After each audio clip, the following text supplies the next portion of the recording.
మనం పతనమైపోతూ ఉన్నాం. మనం ఒంటరితనంలో ఎందుకు ఓడిపోతున్నాం అంటే మనం ఎరుగుతున్నాం. రెండోది, మనం ఎందుకు పతనమైపోతున్నామంటే వాక్య సమృద్ధిని అనుభవించవలసిన మనం లోకంలో ఉన్న సమృద్ధి కోసం మనం వెంటాడి ఆత్మీయమైన సంబంధమైన పతనంలో మనం దిగజారిపోతూ ఉన్నాం. లోక సమృద్ధిని, లోక సమాధానాన్ని, లోక సమృద్ధిని మనం వెతుక్కుంటూ వెళుతూ ఉన్నాం. ఆత్మ సంబంధమైన సమృద్ధిని, ఆత్మ సంబంధమైన సమాధానాన్ని, ఆత్మ సంబంధమైన సంతృప్తిని మనం పొందక ఆత్మీయంగా పతనమైపోతూ ఉన్నాం. మూడోది, మన ఆత్మీయమైన జీవితాల్లో చీకట్లు కమ్ముకుంటూ ఉన్నాయి. ఆలోచన చేయి. కుటుంబాల్లో నెమ్మది ఉందా? వ్యక్తిగతంగా నెమ్మది ఉందా? సంఘంలో నెమ్మది ఉందా? నేడు కుటుంబాల్లో నెమ్మది లేని వారు ఎంతో ఉన్నది కదా. ఎన్నో కుటుంబాలు పాడైపోతూ ఉన్నాయి, ఎన్నో సంఘాలు పాడైపోతూ ఉన్నాయి, ఎన్నో కుటుంబాలు విఫలమైపోతూ ఉన్నాయి. పైకి భక్తి జీవితం కనబడుతున్నప్పటికీ చీకట్లో కమ్ముకుంటున్నాయి. వెలుగు చీకట్లో కమ్ముకుంటున్న సమయంలో మనం ఏం చేస్తాం? ఇంట్లో ఏం చేస్తాం? లైట్ వేస్తాం. అలాగే ఉందాం. భక్తి జీవితం చల్లారిపోతుంది.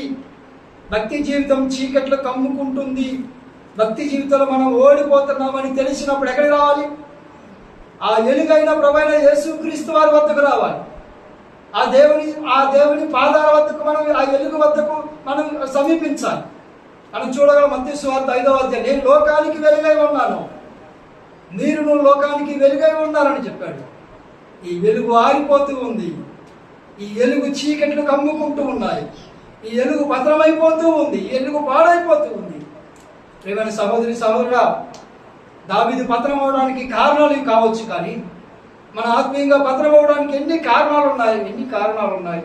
నేను ముగించబోతూ ఉన్నాను. ఒక మాట చెప్పి నేను ముగిస్తాను. ఒకటి, ఒంటరితనం మన ఆత్మీయమైన జీవితాన్ని పాడు చేస్తుంది. ఎక్కువ శాతం పాడు చేస్తుంది. మనకు లాభకరమైనది కొద్దిగా మాత్రమే, కానీ ఒక 10% మనకు లాభం ఉంటుంది. 90% మన ఒంటరి జీవితం ఆత్మీయమైన జీవితాన్ని పాడు చేస్తుంది. రెండోది, అధిక సమృద్ధి కోసం, అధిక సంపద కోసం, అధిక సమాధానం కోసం లోకంలో వెంటాడితే మన దేవునితో సమాధానాన్ని, దేవుడిచ్చే సమృద్ధిని, దేవుడిచ్చే ఆ యొక్క సంతృప్తిని మనం కోల్పోతాం. వసంత కాలం అంటే సమృద్ధి. ఆ సమృద్ధిని మనం కోల్పోతాం. మూడోది, ఇప్పుడే జ్ఞాపకం చేశారు, ప్రొద్దుగుంకు వేళ. దావీదు జీవితంలో ఏమైంది? ప్రొద్దుగుంకింది. నా జీవితంలో ఏమవుతుంది? తెల్లవారుతుందా? ప్రొద్దుగుంకుతా ఉందా? వెలుగుతో ఉన్నామా? చీకటితో కమ్ముకుంటూ ఉన్నామా? ఇంకొక మాట చూడండి, ఆ మాట చెప్పి నేను ముగిస్తాను. 2వ వచనం చూడండి. 2వ వచనం, ఒకానొక దినమున ప్రొద్దుగుంకు వేళ దావీదు పడక మీద నుండి లేచి రాజనగరి మిద్ద మీద నడుచు. ఇప్పుడు రాజనగరి మిద్ద అని చూస్తా ఉన్నాం. రాజనగరి మిద్ద అనేది చాలా ఉన్నతమైన స్థలం. అక్కడ ఉంటే ఆ స్థలం మీద ఉంటే ఆ పట్టణం అంతా, యెరూషలేము పట్టణం అంతా కనబడతా ఉంటుంది. యెరూషలేము పట్టణం అంతా.